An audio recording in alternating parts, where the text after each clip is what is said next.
नमस्कार। सनातन संस्था और हिंदू जनजागृति समिति द्वारा आयोजित नामजप सत्संग इस विशेष कार्यक्रम में मैं श्रीमती शिप्रा जुवेकर आप सभी का पुनः हार्दिक स्वागत करती हूँ।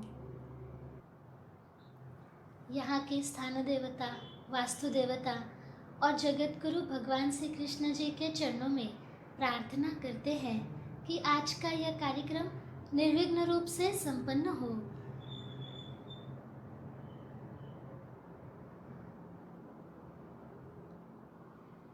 आज के सत्संग में हम साधना की प्राथमिक अवस्था में एक साधक को कौन से प्रयास करने चाहिए यह समझ कर लेंगे।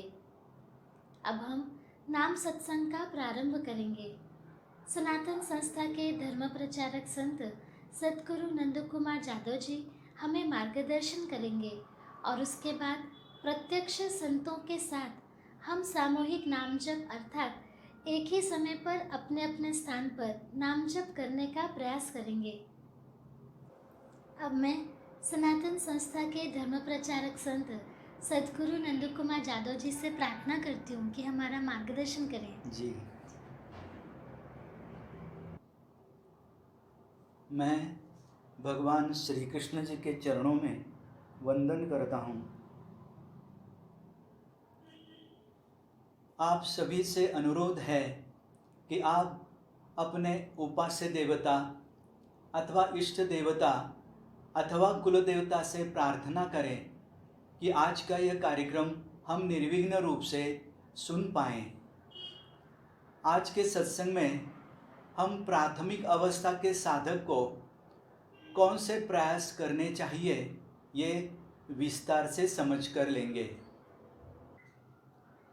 जी, कार्यक्रम के आरंभ में पहला प्रश्न है कि प्राथमिक अवस्था में साधक की दृष्टि से सबसे महत्वपूर्ण प्रयास कौन सा है?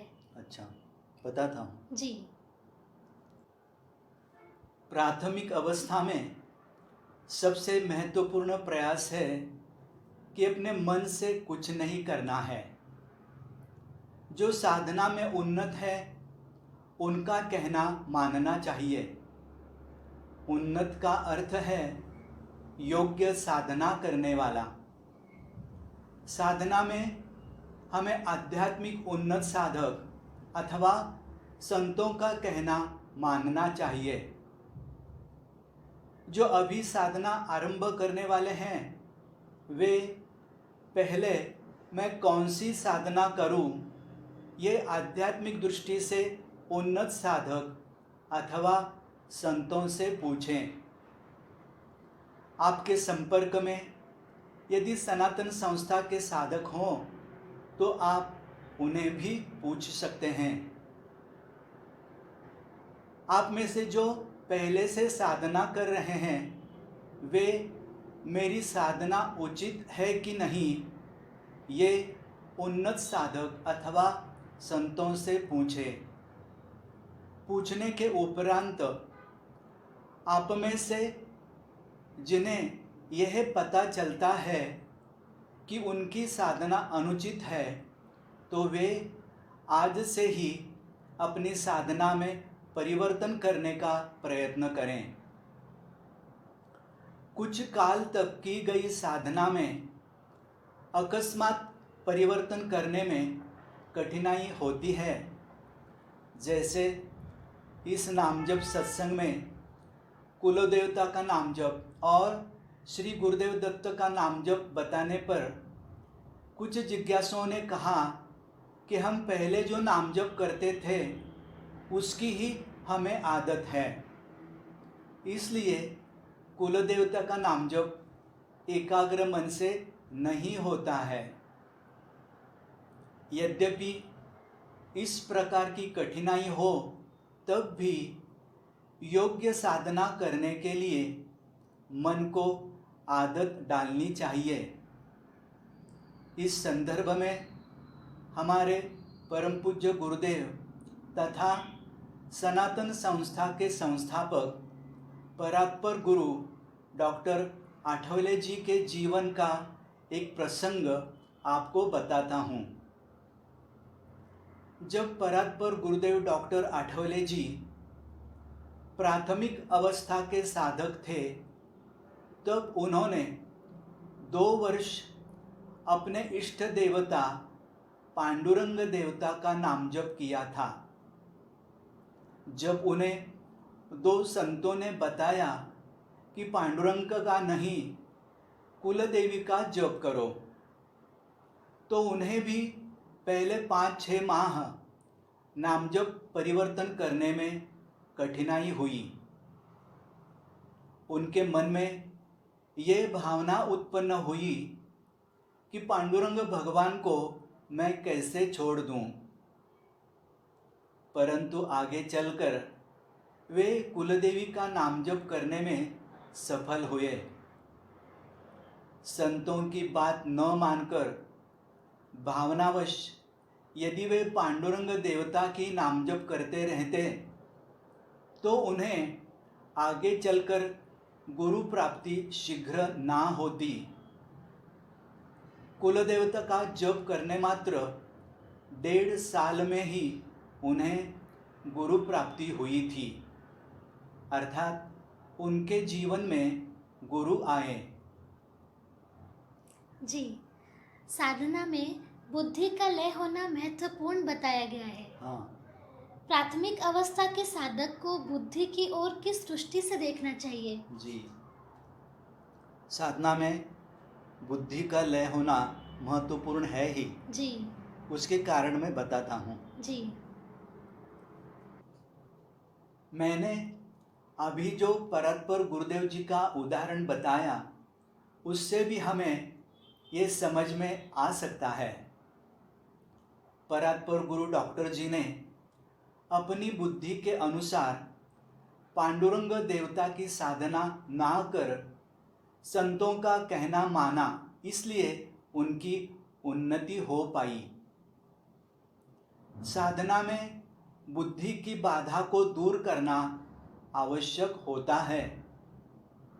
यद्यपि सामान्य व्यक्ति को ये बात स्वीकार होना कठिन लग सकती है, क्योंकि व्यवहार में हम कहते हैं अपनी बुद्धि का उपयोग करो। हमें लगता है कि बुद्धि ही समझने का माध्यम है तथा उसके बिना कुछ भी समझ में नहीं आएगा। परंतु सूक्ष्म जगत से संबंधित बातें स्थूल बुद्धि द्वारा नहीं समझी जा सकती। अध्यात्म के क्षेत्र में बुद्धि अनुचित निर्णय लेती है तथा साधक को ध्येय से परे ले जाती है। इसलिए बुद्धि को साधना में बाधा माना जाता है। मन की शंकाओं का समाधान होने पर बुद्धि उचित निर्णय लेने में सहायता करती है। अध्यात्म में बुद्धि का खरा उपयोग यही है कि बुद्धि का उपयोग कर श्रवण, मनन एवं नित्य ध्यान से उसका रूपांतर सद्बुद्धि में करना। ये समझने के लिए बुद्धि आवश्यक है कि उससे रहते हमें कभी आत्मलाभ नहीं होगा तथा आत्मलाभ के लिए सद्गुरु की ही शरण में जाना आवश्यक है। बस अध्यात्म में बुद्धि का इतना ही महत्व है। जी, व्यवहार में बहुत बार लोग हमने गुरु बनाया ऐसे कहते हैं, तो क्या ये सही है? व्यवहार में हमने गुरु बनाया ऐसे कहना अनुचित कैसे है और उचित क्या होना चाहिए, ये मैं बताता हूँ। हाँ जी।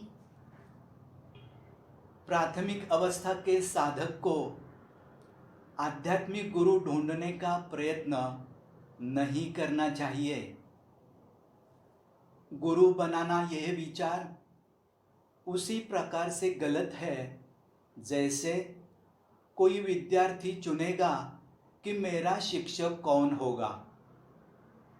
जैसे मोबाइल अथवा टीवी के बिगड़ जाने पर हम उस क्षेत्र के विशेषज्ञ से उसे ठीक करवा लेते हैं, उसी प्रकार आध्यात्मिक उन्नति के लिए अधिकृत व्यक्ति अथवा गुरु का होना आवश्यक है। साधना करने पर हम उन बातों को समझने लगते हैं जो पंच ज्ञानेंद्रिय, मन एवं बुद्धि के परे हैं, अर्थात जो सूक्ष्म हैं। अध्यात्म जगत सूक्ष्म से संबंधित शास्त्र है। जब तक सूक्ष्म स्पंदनों का बोध नहीं होता तब तक यह समझना कठिन है कि कोई व्यक्ति सच्चा संत अथवा गुरु है या नहीं। इसलिए गुरु ढूंढने के झंझट में नहीं पड़ना चाहिए। यदि किसी शिक्षक को ऐसा लगता है कि अमुक एक बुद्धिमान लड़के में गुणवत्ता सूची में आने की क्षमता है और वो पाठशाला का नाम उज्जवल करेगा, तो शिक्षक उस विद्यार्थी की सहायता करते हैं, उसकी ओर ज़्यादा ध्यान देते हैं। उसी प्रकार शिष्य जब अपनी साधना आरंभ करता है तो गुरु स्वयं ही उसकी सहायता करते हैं। हम किसी को गुरु माने, इसकी अपेक्षा महत्वपूर्ण यह है कि गुरु हमें अपना शिष्य बनाए। हाँ जी, साधना की प्राथमिक अवस्था में और कौन सा प्रयास हमें करना चाहिए? जी बताता हूँ। जी। जैसे व्यवहार में भी दृढ़ता अर्थात दृढ़ निश्चय का बहुत महत्व है, उसी प्रकार साधना में भी इसकी आवश्यकता होती है। कुछ भी निरंतर एवं दृढ़ता से करना यह मनुष्य की मानसिकता के विरुद्ध है। इसलिए आरंभ में किसी भी क्षेत्र में अनेक लोग आते हैं, परंतु अंत में मुट्ठी भर लोग ही रह जाते हैं। अध्यात्म के क्षेत्र में भी केवल दृढ़ता के अभाववश अनेक लोग साधना मध्य में ही छोड़ देते हैं। इसलिए प्राथमिक अवस्था के साधक में दृढ़ता का गुण होना आवश्यक है। अब हम एक कथा सुनेंगे। इस कथा से हमें यह समझ में आएगा कि साधना में बुद्धि का क्या महत्व है और आध्यात्मिक उन्नतों के मार्गदर्शन के अनुसार साधना क्यों करनी चाहिए। संत तुकाराम महाराज जी की ये कथा है। संत तुकाराम महाराज देहू गांव में रहते थे। एक दिन गांव में ये बात फैली कि एक महान साधु आने वाले हैं और उस साधु के दर्शन से अपनी सारी इच्छाएं पूर्ण होती हैं। जब साधु गांव में आया तो प्रत्येक व्यक्ति उस साधु के दर्शन के लिए जाने लगे। लोग साधु को दक्षिणा देकर विभूति एवं प्रसाद लेते थे। घर में पैसा आए, अच्छी फसल हो, कुआं खोदते समय पानी मिले आदि अनेक व्यावहारिक अड़चनें गांव वाले उस साधु को बता रहे थे। साधु नेत्र बंद करके बैठता था। आने वाले लोग उसके चरणों पर माथा रखकर अपनी व्यथा सुनाते। सब सुनकर साधु उन्हें विभूति लगाता था। इसके लिए लोगों को उसे दक्षिणा देनी पड़ती थी। तदुपरांत साधु उन्हें आशीर्वाद देता था। संत तुकाराम महाराज जी साधु के स्वभाव से पूर्णतः परिचित थे। जब उन्होंने साधु से संबंधित बातें सुनी तो वे उस साधु के पास जाकर उसके सामने बैठ गए। साधु नेत्र बंद कर शांत बैठा था। आधा एक घंटा होने पर भी उसने अपने नेत्र नहीं खोले।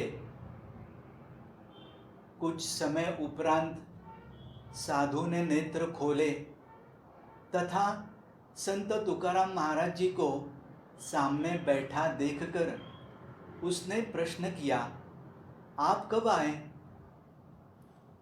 तुकाराम महाराज ने तुरंत उत्तर दिया, जब आप नेत्र बंद कर मन में विचार कर रहे थे कि ये गांव सुस्थिति में दिखता है, यहाँ की भूमि उपजाऊ एवं वाटिका लगाने योग्य है, यहाँ के लोग भी मुझे बहुत सम्मान देने लगे हैं, दक्षिणा भी भरपूर दे रहे हैं। इस दक्षिणा से यहाँ की भूमि खरीदूंगा तथा गन्ने की खेती करूंगा।